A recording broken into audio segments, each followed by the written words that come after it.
2 years ago, I walked into my first Cambridge class, feeling pretty confident. I had done well in my junior high classes, studied hard, and thought, how hard could this be? But within just a few weeks, I started to question everything. It started in my first physics class, the Introduction to Basic Physics. In junior high, I was used to just memorizing formulas and following structured lessons. But suddenly, this physics class, it slapped me in my face hard, like really hard. I understood the material, but once I saw that paper, I had to analyze, apply concepts, and think critically. It wasn't about knowing the answer, it was about explaining how I got there. I remember looking at that Cambridge question sheet like it was yesterday. How helpless I felt. All I could do was look at that paper and just say, what? Huh? At that moment, I felt helpless. I wondered, is something wrong with me? Why is this so much harder than before? Have you, in the audience, ever faced an academic change that made you start doubting yourself? If you have, you're not alone. And today, I'm going to talk about why this happens, and more importantly, how you can overcome it. So, what makes the transition from Indonesia's national curriculum to Cambridge so hard? Well, in the national curriculum, we are taught in a very structured way. The teacher explains, we take notes, we memorize, we pass the test. Simple. But in Cambridge, it's not that simple. It's a little different. It's not about what you know. It's more about how you apply what you know into the questions. Just to give you a little idea, a little example. Here is a biology question for 12th graders about cell division in Indonesia's national curriculum.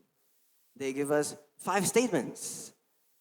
And then they ask, what are the characteristics of mitosis? And then there are multiple choices. A, 1 and 2, B, 1 and 3, and so on, right? Well, if you memorized before, well, this is easy. Just answer it, A, B, or C, or so on, right? But what if you didn't memorize it? What if you forgot that there was a quiz? What if you just didn't have time? Well, just guess, right? If you're lucky, maybe you can get it right. It's straightforward. And now, here. This is also one question from biology, from the Cambridge level, the AS level. They give us 2 diagrams, diagram A and diagram B. Let's see. A, what is the DNA quantity in phase S? What is the DNA? Okay, maybe we memorize this. We know this is the cycle of cell division, right? Maybe we memorize, oh, phase S, that's blah, blah. And what happens in phase S is blah, blah, right? We memorize that. But that's not what they're asking. They're not asking what happens in phase S. They're not asking what is phase S. They're asking us to analyze the graph B, that shows us the DNA quantity. They're telling us to think outside of the box. They're telling us to analyze the graph. And another key difference, no multiple choices. Well, either you know or you don't know.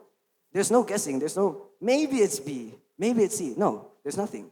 Either you write some nonsense, either you don't know, well, just don't know. So, try imagining, looking at this as a kid, as a student who is familiar with the other one, with the first question. Pretty overwhelming, right? It's pretty rough. Well, it's okay. And now I'm going to talk about the 5 major challenges students face. The first is independent learning. The teachers will not spoon feed everything. We need to take charge of our own learning. If we don't know, the teachers will not chase us. We are the ones who have to approach. And the second is critical thinking. Critical thinking over memorization. Maybe it was enough. Maybe memorizing formulas, definitions, characteristics. Maybe it was enough. But here, it's different. We need to understand thoroughly. We need to know why, when, and how we use these concepts. And the other one is language barrier. Of course, if you learned in Indonesia's national curriculum, we learned in Bahasa Indonesia. And transitioning from Bahasa Indonesia to English could be a challenge. There are words you're not familiar with, terms we've never even heard of. And the fourth major challenge is the new exam format. As we saw earlier, no more multiple choices. No more eeny, miny, mo's. No more, maybe it's B, maybe it's C. No, we have to understand thoroughly. We know how to apply the concepts. We have to understand it. And the next is feeling behind. This for me is one of the major challenges for me coming from a public school. We feel like we're behind. It feels like we're chasing our friends, other students that has already learned in this curriculum before. So, sounds overwhelming, right? Well, it doesn't have to be. I have found a step-by-step strategy that helped me get through this. And I want to tell you guys. So, the good news is, adapting to this new curriculum is a process. You don't have to adapt to it instantly. You just have to take it step by step. Step by step, and here, my steps to greatness. I call this the steps to greatness, and I'll tell you why it's greatness after this. So, the first one is focus. I analyzed myself. I had to identify my weaknesses instead of giving up, instead of stressing that I didn't notice. I had to identify. I had to focus on my weaknesses and, well, started learning about it, started improving. And the next is slowly but sure. I tried to change everything at once. And well, as expected, it was overwhelming. But then I realized adapting, progress, it's gradual. I'll take it step by step. You can't instantly do it, well, you're gonna fail. So I took one lesson at a time, I learned one skill at a time. And the next step is fail and try again.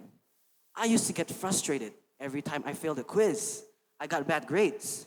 But then I learned failure isn't the opposite of success, it's a part of it.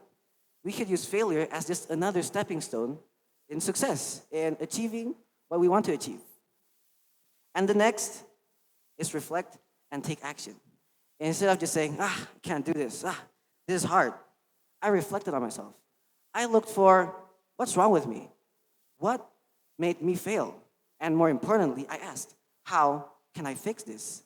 I looked for solutions instead of just moaning around, yeah, I can't do this. No, I reflected. And then more importantly, I took action. Watched YouTube videos, asked teachers, discussed with friends who already knew the material. And the last one is mindset. This last step is the biggest shift for me. I used to have a terrible mindset. I thought, can't do this. This is hard. But no, in truth, it wasn't that I failed. It was that I'm still learning. It's not that I couldn't do this, I just can't do this yet. How you perceive your challenge, how you perceive what is in front of you, is how you as a person can get through it. If you believe that you can get through it, well, from my experience, you can. And if you've done all of this, congratulations, you've reached greatness. Greatness as in adapting, as in succeeding in this curriculum. And guys, trust me, from my experience, if I can do it, so can you. Thank you.